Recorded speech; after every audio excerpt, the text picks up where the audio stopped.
included. And that's just not making people just feel welcome, but knowing that they're welcome into an organization that really includes them for their uniqueness. And that's kind of centered around what our mission statement is all about, really valuing people not only for their differences, but also for their uniquenesses that they bring to the table. And so for a period of time, there was we fumbled a little trying to get ourselves established. And then we just started to think about the things that were important and how we as a group could make a change. And then we started to work on building that culture and finding a way to get the message out. And so today we are successfully the second place winners. And so I'm excited to say that I think we've done a pretty good job in a short period of time. You really have. You have really magnified, the work that you do and really the company to aspire to. A lot of companies look at y'all and they say, wow, look at all they're doing. And we could do that too, right? We can do this project, we do that project. And we're going to talk about those projects in a minute. And Chris, I couldn't agree with you more. And it's such a powerful group to have such a small number. So again, I'm really impressed with that. How about you, Wendy? And I still also remember that date when y'all reached out to me and said, hey, would you, like to do a video and work with us? And I know that was a passion for Dan. And Yes. now Deanne has really taken it to another level. So let's talk about, Wendy, when your council was started and some of the Uh, mission. Okay, well, we all started similar. During the pandemic is when Dan Forsman actually put the initiative forward for us to have a strong DEI council here in Georgia. And that we had about 25 members that year. In the last 2 years, we have grown our membership to approximately 60 members. And who we have included is, of course, our president and CEO. We have members of Deanne's executive team. We have loyal brokers and also our alliance partners. But the biggest, most impressive part of our membership, in my opinion, is our ambassadors. Here in Georgia, we have 26 offices throughout the state of Georgia. And so what we did was we asked for ambassadors, leaders in each of our offices to be a part of our DEI team. And what that has done is helped us grow our committee and helped grow commitment. Our mission always is to have a positive workplace for our employees and also for our sales agents. And so working collectively with our brokers and our ambassadors has really leaned into how we've been able to grow and to achieve our mission. Oh my God, I love that. I love the fact that you have, because that buys into everyone. And that's Mhm. what's about inclusivity, right? That's what we're all about. Each office knows how you are able to work and why it's important for us to, share our initiatives. One of the things that each of you have done so beautifully is that, you really have led your council so beautifully. So, what's the inspiration and motivation behind your personal involvement in the DEI Council and your leadership role and, the things that you decided, hey, in 2023, we're going to spearhead these items. But not only did you spearhead it, but you actually just created such magic. So I want to start with you, Chris. Tell me about what's your motivation? So mine kind of stems back to my past experience. So in all of the leadership roles I had, I used to walk into the room and there was only one of me. And so for the longest time, it was a matter of how can I make change if I'm a part of an organization? Because I know there are many more people who look like me or look different than myself that could make a change at the table. So when Martha and Mary Lee kind of asked me to be a part of this, I really wanted to make sure it wasn't just a check the box, that there was an opportunity for us to have a passion about what we were doing, be committed to what we were doing, and find ways to make changes. And so that's how we have kind of embraced the whole focus of diversity, is looking at those opportunities or those events or those initiatives where we are making a change, not only for our organization, but for those communities that we're a part of. And so we're in 4 different regions from the border of Mexico all the way up through Santa Barbara.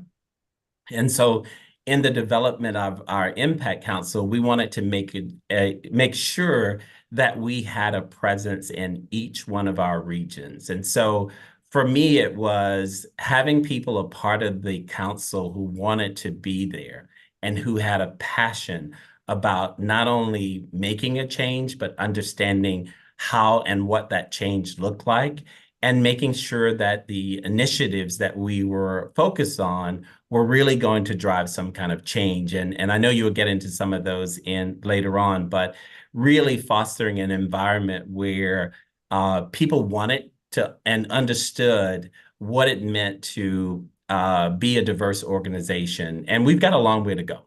I'll say that. And in any organization, we have a long way to go. But at least getting that out there was my passion. And so I've been the co-chair since the inception. And, I will continue to be an important part of the organization in driving those changes and looking for those initiatives that not only position us in our community, but position us in our organization so people can see how we make a difference. Oh, I can see the passion and I can see the love that you have. And certainly it totally get the being the only one in the room, right? Wendy, how about you? When we talk about, I guess, inspiration and personal motivation, as a woman of color, it is a passion to make sure that we are all included, that people see women in leadership. And that leads me to, the next thing is I am a woman who leads. I have the opportunity to lead agents and help them grow their business, give them the confidence to take their business to the next level. And also in this DEI space, it also gives me that same opportunity to lead and to show others. And, to Chris's point, people may not have the confidence to step out, to lead, to go to the next level, to grow, to learn, because they feel like they're the only one in the room.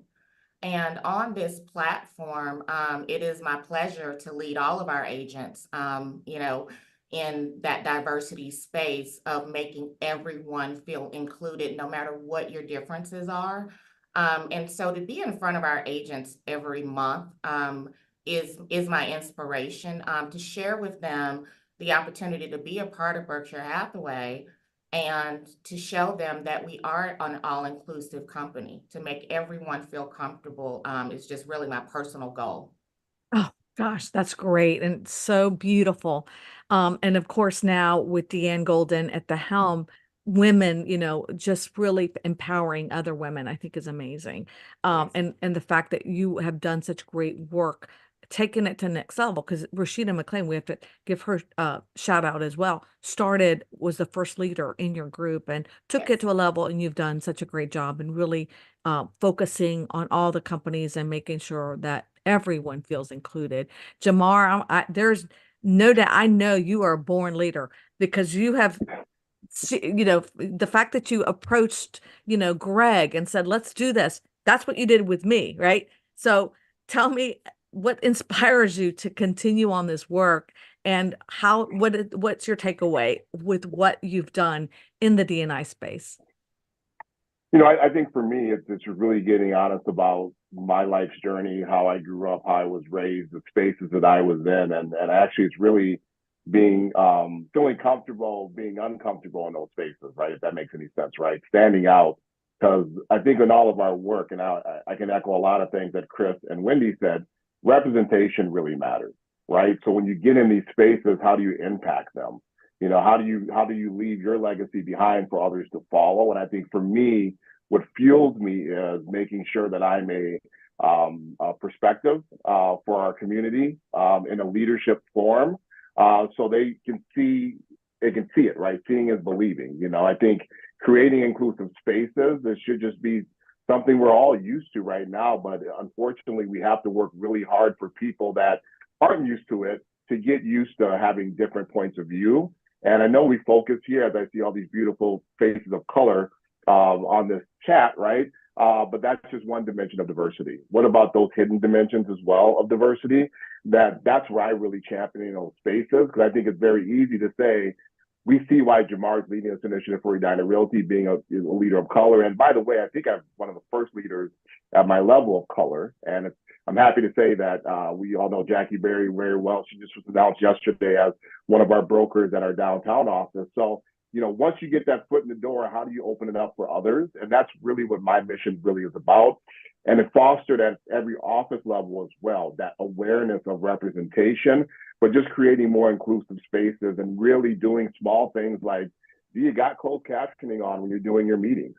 Are you looking at people that maybe can hide in plain sight? So that's a thing too. And I'm in a predominantly white community, but within those communities, there's people of color, right? So I just want to make sure that we are serving all instead of, because again, if you're from here, people know when you say Edina, the stigma behind that. It's kind of an elite community, right? It's a community that has a lot of redlining issues, which I know we'll get to in a little bit as well. How do we as an organization say we're an organization for all, right? So really that's kind of my mission behind it. And I will say it really starts with, my advocacy work at the association level and what the association has done for my career. That's why I stand here as president now. A lot of my training came within those spaces, those very inclusive spaces. So all of our organizations need to lean into what our mission is as realtors, right? Within this organization, a realtor community, how to create more opportunities for everyone. And I'm just proud that, again, I'm with an organization that's forward thinking. I'm with an organization in Minnesota that would be considered diverse because the owner of their organization, the founder, Emma Grovic, was the first female broker owner in our area that really grew it to what it is right now, being the largest in the Minnesota and Western Wisconsin footprint. So how can I not step up and lead with all these great people in our organization, but also just do it as a perspective for our community? Oh, absolutely beautiful. And one of the things that I have to say, Jamar, is that you are so thought-provoking. You think the strategies that you come up with.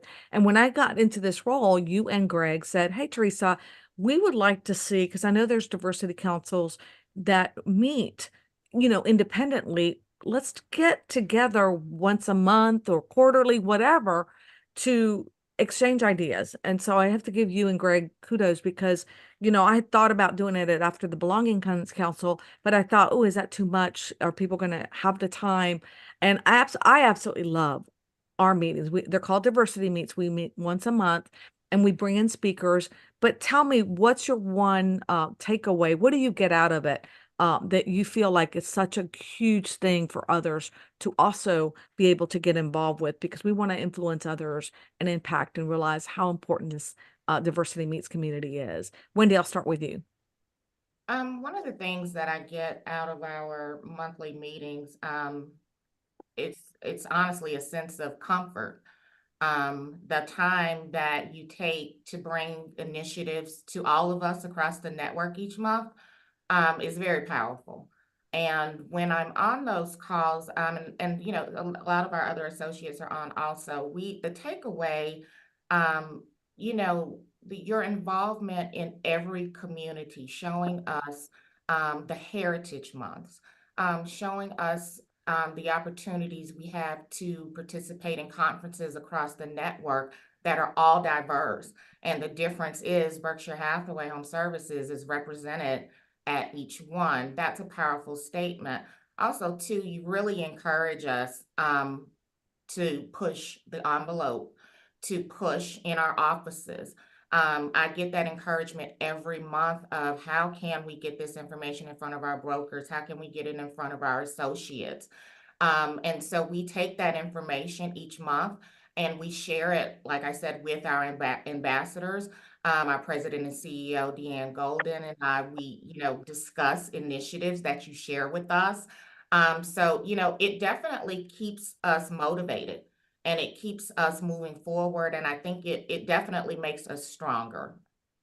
Oh, thank you. Gosh, that makes me feel so good. But it's really all of you who inspire me because we bring in each of you are highlighted every single month. And I love that. Chris, how about you? So I just have to echo what Wendy said, but bottom line is, Teresa, what you've done here with that space is allowing us the opportunity for continuous education. some of the topics that you bring up, some of the things that you introduce, although we are aware of it, the way that it is presented and the sharings that are given allows us the opportunity, as Jamal kind of said earlier, taking us out of our comfort zone and putting us into a zone of learning and understanding. The other thing that I think as a council, I think we get from that is just a sense of belonging, to have a company that brings together all of the councils in a way that it is a safe space to share and to talk about things, makes it really feel good about being a part of this organization and being a part of something much bigger than just our single companies. And so that's a huge value. And then I'll just, wrap up by saying it's an opportunity to steal shamelessly. I mean, there's some phenomenal ideas, initiatives, and things that are happening in Georgia with Jamal and his company. And it allows us an opportunity to not to have to recreate the wheel, but take the learnings and knowledge and information that is shared and finding a way to implement it in our organization, but having that resource of the individual who's already doing it, being able to reach out to them and not have to start from ground zero.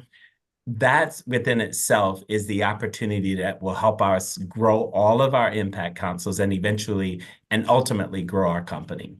Oh, so true. And, Tom Ferry always talks about it's sharing, right? It's, we're ripping off, duplicating and repeating, because it really, with all that, it really kind of helps us grow, like you said, Chris. And Jamar, I'll finish up with you. Yeah, I mean, again, I can echo everything that Chris and Wendy said as well. But the thing that kind of stands out to me is just the connecting. I think, when you lead initiatives like this at any level, it's lonely, to try to figure it out on your own, to try to figure out what's going to work and what's not going to work. I think having the space monthly to connect and collaborate. And so again, Teresa, you do a masterful job of just highlighting what everybody's doing. So you're connected at every level, but it's just nice to kind of have that support, right? As you do this work, because, I feel like a lot of times the obvious choice to lead these initiatives are people of color, and sometimes, or at least I would say in the past, what they would do is give you your counsel, give you your budget, and just say, good luck. They weren't making a meaningful effort to really connect and saying, how can we share and collaborate so we move together forward, right? Moving forward, stronger together, everything that we have going on with our initiatives. I just think it's great that we are doing it on a monthly cadence. And I know all of us, meet with our councils monthly as well to be able to go into those meetings prepared and even say, listen, we're doing something here that's being duplicated somewhere else. Or it's worked in this area, let's bring it in here. It's so invaluable. And that's just the support of our culture here. And I just appreciate, again, Teresa, you being open, right, to doing this and connecting all of us because it's so powerful. Well, you were the catalyst. I'm going to tell you that. So, Jamar, thank you so much in that area because it certainly, to me, I love just talking to all of you and seeing what you're all doing and bringing in speakers that really empower all of us and are able to really help us in our initiatives and in our growth strategies. All right, so let's talk about money. And we've got 5 minutes before we get started on each of you because I want to hear about your winning initiatives so that everyone else can see what you did this year to bring you to those spots. Budgets. So, Wendy, let's talk first you, Jamar, and then Chris, because you kind of use, sometimes people don't have dollars. That's a lot of times the excuse that they'll give you, that, oh, we just don't have the money. So what does it, typically run to do your initiatives and how are you able to do such great work? How many dollars have you had to invest in it? And knowing that this is tight in 2024, how will you move forward with what you're doing and making it better? So I'll start with you, Jamar. Yeah, I mean, there is a budget. Obviously we would like to see it bigger and better, but I think for us, in Edina, we have the privilege of having HomeServices of America in our building. We have the privilege to go over to somebody like Dana and say, hey, what's going on with HomeServices Foundation? We like to bring our foundation in when we do events. So when we do events, it really is a cultural event, like our food truck event. And we look for those sponsors. We look for those title sponsors, and how can we make a bigger impact with our own organization or community to really put off these very, very large events. But then we're really humble in our approach at what we do, right? It's not something where I feel like some councils come up with budgets and they don't know what they're for. It's really being thoughtful of, is this an impact event that we're doing? Do we want it to carry forward? Okay, let's earmark money to make sure we always have this.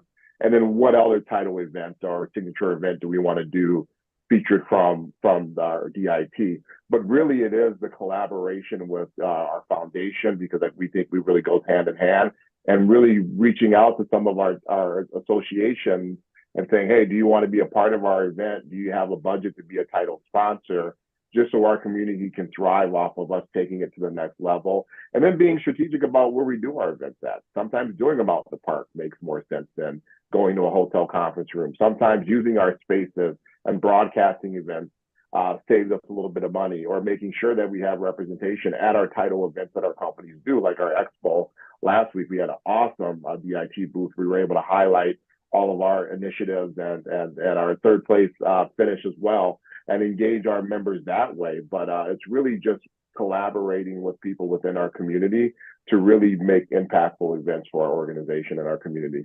I love that you bring in your partners, because they also are able to help fund some of those programs and also reap the benefits. Chris, I know you have a similar story too. Yes. So we don't have a budget, and we didn't have one when we started. But as we have done things, we've tracked our expenses of how we have been able to accomplish things. But very similar to Jamar, we utilize resources and volunteers in everything we do. Our agents, our charitable foundation, partnering with them. We've partnered with other real estate organizations like ARIA and NAREB to put on things. And I know you'll probably bring this up later, our first time home buyers fair and what we did there. But in using those resources, we tap into resources that they have. Like Jamar said, you don't always have to go to a big hotel conference space. You can find smaller spaces within the neighborhoods and communities where you want to do things. Churches, for example, that's one of the things that we're going to look at in 2024. Are there churches that have meeting spaces or even their sanctuaries where we can put on events that will benefit the communities? We partner with our affiliate services like PHM for sponsorship as well. But a large portion of what we do comes from volunteering. One of the things that I will say about our organization is it is a kind, loving, and giving organization. And that's from the agents to the employees to our affiliate services. When we ask, they step up. Our backpack drive, everything was given to us by volunteers. That includes money as well as the resources. And so doing it that way allows you and affords you the opportunity of involvement and inclusion, and finding ways to make things happen without having a dollar to spend in most cases. And so that's where our budget comes from. And as I said earlier, we're tracking it so we can see what our spend is, so that we can know how to go after those resources in future events. Oh, beautiful. So zero budgets, worked with your foundations, the foundation that you have, to help offset any costs that you might have, and then bring in partners in to help you. So I'm so impressed with that. Wendy, how about Berkshire Hathaway HomeServices, Georgia Properties? This is almost the same. I'll echo what Chris and Jamar have shared. We do not have a budget, but we do track our expenses. Luckily, our greatest contributor to these efforts have been our agents, our associates, and that is them volunteering their time. That is them coming with us and saying, hey, we would like to know how to be more inclusive in diverse communities. And so, that doesn't cost anything for us to come together and do those initiatives. Quarterly initiatives we had this past year, we really focused on doing servicing the communities that were either homeless or in need of food. whether they were seniors or, single mothers. And so we came together collectively each quarter. But also, too, the great thing about our company and our associates is sometimes our agents would have initiatives just within their office, within their regions. We have offices up to the North Georgia mountains down to, Fayetteville and McDonough, Georgia. And they would take it upon themselves to do inter-office initiatives. And we did not have to rely on any budget. And another strong supporter of ours also is, I would like to say thank you to all of our alliance partners. We have members on our DEI council from all of our alliance partners. And so whenever we reach out and need something, they are there to support us and our agents. They are a great supporter and where we really leaned into our alliance partners is having them come into our sessions each month. Because that's the way you can expose what Mhm. opportunities they bring to the table that can help grow your D&I initiatives, which includes homeownership opportunities, Wendy, and you've done it beautifully, I have to say. I want to transition into the awards now. So let's, and thank you for sharing. And I love that. And I like the idea too, Wendy, of each office, because sometimes they, if you're spanning a large space like y'all do in the state, you want each office to feel that they can also contribute in their community. And that's really what helps the overall picture. So I love that. So let's talk. And right now on the screen, everyone should be able to see that you all have done incredible work. So I'm going to share, first of all, I do want to let people know there was a criteria that we went through in deciding how our diversity champions would be selected. And it took a lot of time, and it was so difficult because everyone did such amazing work. And I do want to give kudos out and congratulate the DEI councils. Each one of them had such amazing things that they did. And again, shout out to all of them because they're amazing. And so I don't want to just say, hey, it's all of us together that really make the difference. But Jamar, being that you came in, your company came in third place, there were things that I really fell in love with. And first of all, the city, the logo y'all do is amazing. And I know we've talked about that already, but in a past episodes, but I want to talk about your food truck event. These are photos from that. I thought that was something that's so unique and so beautiful. Your Twin Cities Film Festival, the Shame of Chicago project that you brought in on the films that really were significant. The Just Deeds program, which we, again, if you watch Diversity Matters, you have seen that. And then also the ITIN program that I wasn't even aware of that Prosperity Home Mortgage has that you worked with, which also helps a lot of home buyers. So again, let's talk about those real quickly. Yeah, I mean, I think I just start with the importance of having our council meeting and just really trying to figure out how we can make impact, not only in our organization, but communities. Everything you highlight there started with a smaller group conversation. And then really, getting, as you saw in one of the pictures, Greg and Sherry, who are part of our council as well, and in those monthly meetings, really to get them to say, okay, I think we can pull this off. I think this is good for our organization to kind of move it forward. I think it's an authentic way to connect with communities. So we really have these conversations about how can we connect with people, but also how can we get out in the community so people can see that we care, right? So that's where the food truck really comes in. We always know that breaking bread, starting with that conversation at a table when you're eating, really is a great way to connect. That's where we all love to eat, right? So it's where we can be honest with each other. So how can we bring in, diverse vendors that we can support within our communities with those food trucks, but also highlight, our affinity groups that we have local chapters here in Minnesota, and just really make it a fun thing that our agents and employees can look forward to every year. Twin Cities Film Festival is really a shout out to HomeServices and you, Teresa, and really exposing us to that Shame of Chicago film, and then having the opportunity to work on a partnership with the Twin Cities Film Festival and curating our own night, but being able to highlight that awesome film. Shout out to NAR for also helping support getting that documentary number 5 done as well. Again, if it wasn't for our support, it really helped me frame a conversation at NAR and their fair housing about why they should get behind that big film. And then Just Deeds is really taking something that our university's library system started with, mapping the racially restrictive covenants within our area, specifically our county, Hennepin and Ramsey, and then really having that action item behind that so people can hear their voice being heard and disavow that language. Even though the language isn't enforceable as of 2019, they can still disavow it and know the history of the land that they live on. Again, impactful with the work we do in real estate. And that's really actually helping some policy change that we're seeing coming down the line in our areas too, to be a part of that. And then the ITIN, I'm like you, I didn't really know it was a thing either until, you know, one of our awesome leaders, Edina, who you know very well, said, "What are we going to do about the ITIN?" She kept beating that horn at our meetings. And then we reached out to Prosperity and realized we had a product that we can bring to our organization and help people understand that this ITIN is important, because everybody shops a little bit differently, right?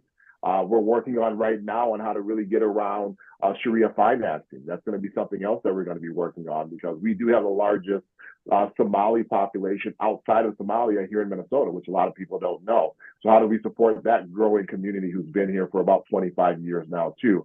But again, it all starts with our monthly meetings and just really our leaders and our ambassadors caring about what matters to our community. Well, I mean, Yarida, shout out to her, because you cannot ignore her. And so Right. learning and wondering and this wonderful program, again, that I'm going to bring in and speak about at our Diversity Meets meeting is really insightful. So again, kudos to all the great work that y'all have done, Jamar. Amazing. As we move on, we're going to talk to Chris now, who represents Berkshire Hathaway HomeServices California properties and the Impact Council. And you know, I loved your communication pieces that you created, the collateral, the magazine that you kind of incorporate DEI information that disseminates to all of your audiences. The fact that you also have, you know, when we bring in a home services request of you getting that sent out to all of your audiences, you do it so beautifully. And, you know, I love that you did the co-vocabulary, your pieces that you do every single month. But one of my favorites was your testimonials from people that actually have changed their maybe attitude about D&I or the experiences they've had. I love that, because that's true, actual, you know, feedback, right, that you're receiving. And then just quickly, your home buyer affairs too, because I see the people that are there. You've got your you know, you've got the Department of HUD, you've got the mayor, everyone participating in that huge event. And also, you know, making sure that the community, the art, you know, all of these were just what I was so impressed with. And so was, you know, our team that helped you, that helped judge that second place position. So Chris, just tell us a little bit about who creates these and how do you gather the details that, and how's that information again sent out and, you know, disseminated, and then again, talk about the home ownership events. Okay. Yeah, I get excited when I talk about these, because it's really what has really given us the foundation of what we do, and that's around communication. So the newsletter magazine that we do is an electronic employee newsletter that started in 2022.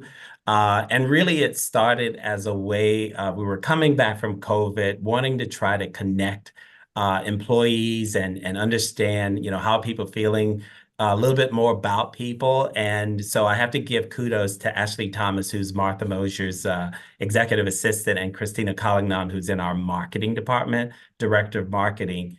So we came up with this idea, and what they decided to do was to work with each one of our regions to make sure that in every one of our electronic newsletters that there was a representation from our entire footprint.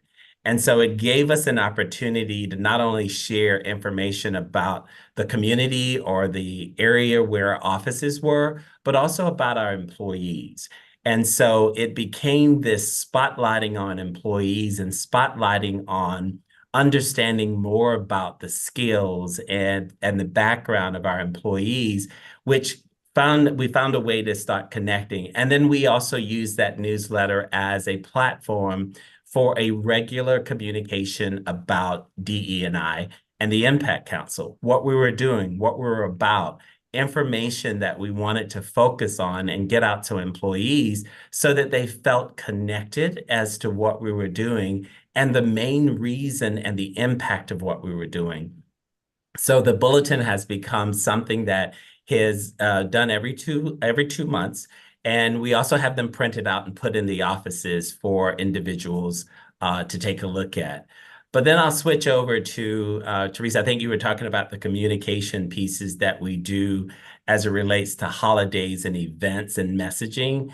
So I can't take all the credit, but usually they do start with me with the follow-up review from Martha Mosier and then members of the Impact Council. But when I start these, I really do a little research. I kind of take and look at the importance and the significance of the event or holiday or the message that we're going to be sending out. And I make a deliberate effort to have a focus on the information being educational, but also kind of opening up the minds to be more of a broad spectrum about diversity, history, culture, and then trying to identify what's going to be the impact of the message that we're writing. So I try to make the messaging intentional, learning, educational, thought-provoking, and then also giving insight and different perspectives of experiences. And that was one of the reasons why we did the testimonials in our presentation, is we wanted people to talk about their experience and not try to represent what we thought people were getting from being a part or participating in the Impact Council. So that's how those communications are formed. And it doesn't happen like overnight. It takes some time because I really want the messaging and the messaging that we deliver as a council to really come across and touch the reader in a way that they want to find out more. And so that's how I go about writing those. And now I switch over to the first time homebuyers fair. So as I said, that was done with true partnership with a lot of individuals. I partnered with a representative, Darren Houston. I have to give him kudos for his support. He had a lot of the resources that we wanted to connect with. And as I said, we didn't have a budget, but we did get we fronted the money from the company, and then the banks that were involved, I had to go to the banks to kind of pay the company back. And so the banks ended up underwriting the entire event, the space that we had, all of the food, all of the resources and individuals who came. They all paid and underwrote the event. It was a very, very successful event. What was great about it was we had the U.S. representative come and speak. We also had the mayor speak about his home programs. So the mayor kicked it off. And I have to give kudos to our president, Martha Mosier, who had a very visible role in making sure that this was a success. And so we do things kind of in an intentional way to ensure that there is going to be some kind of impact. We've had opportunities to partner with ARIA. We have a group here in our Irvine area that are very strong participants in ARIA. Julie Tran and Peter are members of ARIA and past presidents, and we've partnered with them on their first-time homebuyer fairs, and it's an opportunity for us to get our messaging and our communication out about who we are as a council and what our mission is about and why we do what we do. So everything that we do, Teresa, it has a purpose and an intention, and we try to roll it out and communicate it in that way. And our social media is really taking ground because now we have content that we can really deliver and be a part of our social media and gain more attention from a media perspective as well. Oh, just amazing. Blew me away. And I just want to thank you because, and Julie and Peter and Martha and all of the group that do such great work that are part of the initiatives that you all deliver. Again, first place, Wendy at BHHS Georgia. You are unbelievable because the fact that you incorporated the pillars that we do, that we talk about every single meeting, that DEI, what we stand for, that really really played a significant role in the work. And I'm going to share the video in a minute, but what has that meant to your organization? And let me just share also, and the other thing is that you pulled all your initiatives together across the organization. So it wasn't just, you realize that the impact that the tapestry of the fabric that you all create is not just your DNI council, it's through your cares committee, it's through the work that you do in each office, it's through the advertising and the marketing collateral. Everything got kind of pulled together where you can see the impact of the work that you're doing. Again, I'm going to share that in a minute, but I love even the creativity of Don, who helped us with our first place champion for this. You can just see, right, his work and what he does, and even the meticulous way that he helps us get your message out. So again, kudos to Don Freewalk, because I know that he did some great initiatives in helping you put all of the work together into one. So while you talk a little bit, I'm going to share your presentation as well. Hey. Well, first, thank you. Everybody's presentation and hard work has really been amazing. When we came together to put together our presentation for HomeServices, we really just sat down and looked at what we had achieved collectively, and we really leaned into opportunities that our agents wanted. They wanted to be recognized. They wanted to be involved in the community. They wanted our marketing to be more diverse. They wanted to see opportunities for, like Jamar said, diversity that may be hidden. So those are some of the things that we tried to champion along with your pillars this year. And that led us into just really growing our network. You can see we have offices throughout Georgia, and our goal, our number one goal, was to make sure we all were included. As our president and CEO, Deanne Golden, always says, everything speaks. And so that actually went into a lot of how we prepared this presentation for you. We wanted to share from the top with The amount of valuable. The seventh, such great pride in that. We now have a global. Every initiative that we have, she does champion and support it. And so that's kind of where we started. It starts with her, and then we filter it out to our agents. And what the results were just really growing every opportunity in every office. We really did lean in and try to be intentional. Also, when we were using our alliance partners, we wanted to give our agents a different thought process of how can you service these different communities. We have people in our northern regions that are interested in serving people in our southern region, or first-time buyers, or seniors. Our company, I'm super proud to be a part of this company because the diverse is throughout all of our offices. And so you can see it in our reports, the things that we did, encouraging our agents to do first-time buyer programs, down payment assistance programs here in Georgia. All of those things, we had everyone on those calls because those are things really our agents wanted to hear. That impressed us a lot was bringing in Freddie Mac. Freddie Mac really taught us how we could break down different diverse cultures throughout the state of Georgia and lean into those communities to help our agents better serve those communities.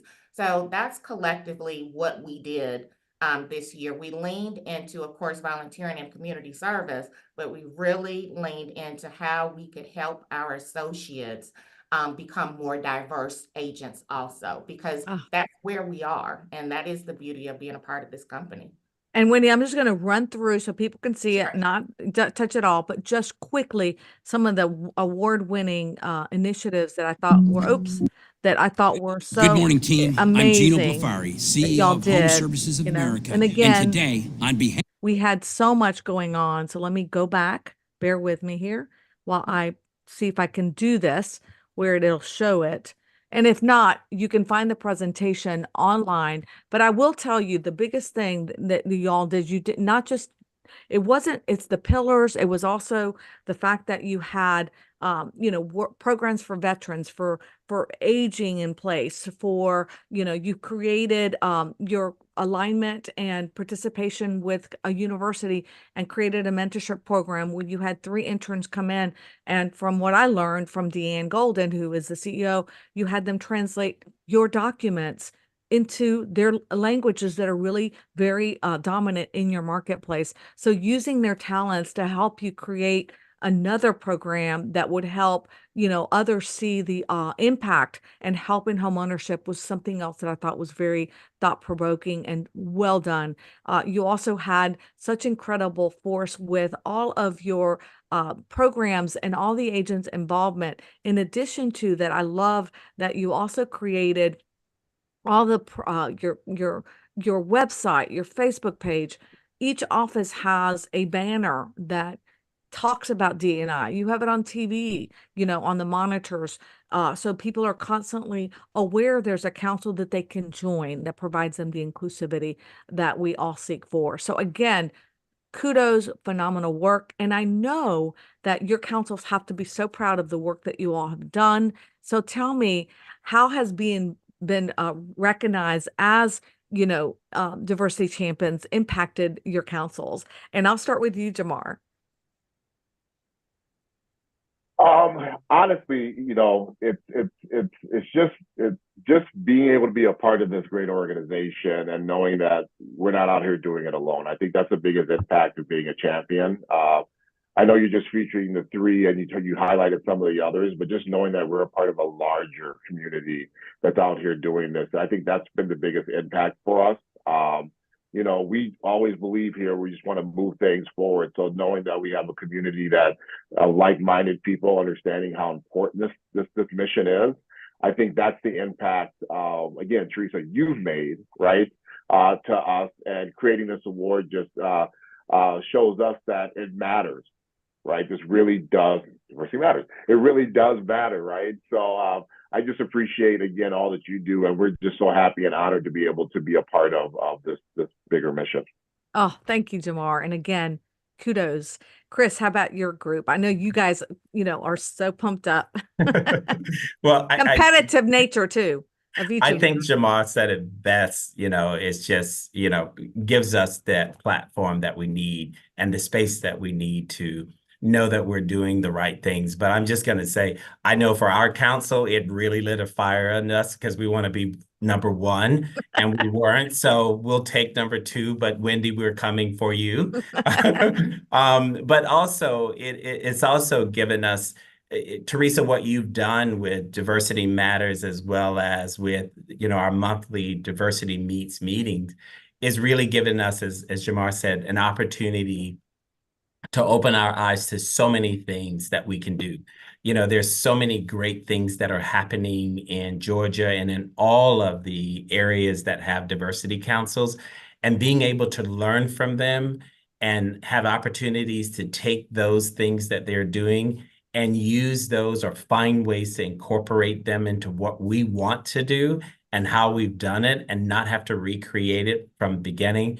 This award really kind of sets that standard that there's so much more that we need to do, we can do, and we have to work towards. So we're just excited about what 2024 is going to bring. Oh, and I know, Wendy, I was with y'all on MLK Junior Day when we were volunteering, and I know your councils were so proud. So is that how do they feel again? Excitement and how's that made an impact in your group? Well, I'll tell you, it's not just our council, it's the entire company. All of our agents across the network, all of our executives, all of our brokers, our marketing team. We are just super excited down here in Georgia. We have taken the opportunity to share all of your beautiful words of encouragement, Teresa, and turned them into marketing pieces, showcasing that we were the award winners this year. And we did set the standard for excellence across the network. And it feels really good that we were just able to support, give back, and grow. So we are on top of the world. We've gotten Other home services companies across the network have reached out to congratulate us. We have had other members in our offices that want to join our committee. So all across the board, it feels great. But it feels great that we did the work and that our agents, our associates are super happy, but we're having a great time here in Georgia. Oh, and I want to give kudos to all of you and your leaders. I know that is the number one biggest thing that you all have. You know, Jamar, you've got, Greg Mason, Sherry Smith, their support, Martha Mosier, her support, Deanne Golden, Kathy Connolly, Todd Tucker, Janet Mald. I mean, the support, Diana Nolan, all of the support that you get from the leaders there, I know has been crucial to the success of your company. So I want to make sure I just mention that. And last thing, because we're running out of time, I cannot believe our hour is almost up. I always like to end with something fun to hear about each of you. And so, Wendy, I'm going to start with you, Jamar second. And because you piqued my interest, Chris, I'm going to wait for you last. Tell me a fun fact about you. Wendy? A fun fact, and I will tie it into if I was not doing real estate, I would probably be a chef. Cooking resonates with me. All of my life throughout my entire family, they aunts, uncles, everyone. And it's a comfort zone for me. Just like it's customer service, kind of like selling real estate. But it really is a comfort place for me to cook. Love food. It just really, really kind of connects us all. Yes. Love that. Gonna have to have me over for Jamar, how about you? Well, I know I touched on this last time we got together on this platform, but I think it's still one of the most interesting facts and surprises a lot of people.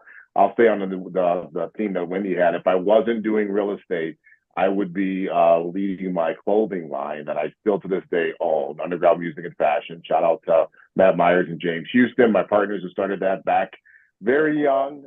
But I would be doing that. I love fashion. I love design. I know if you've ever seen any of our DIT shirts, that's kind of me inspired by the background. So I would be doing that.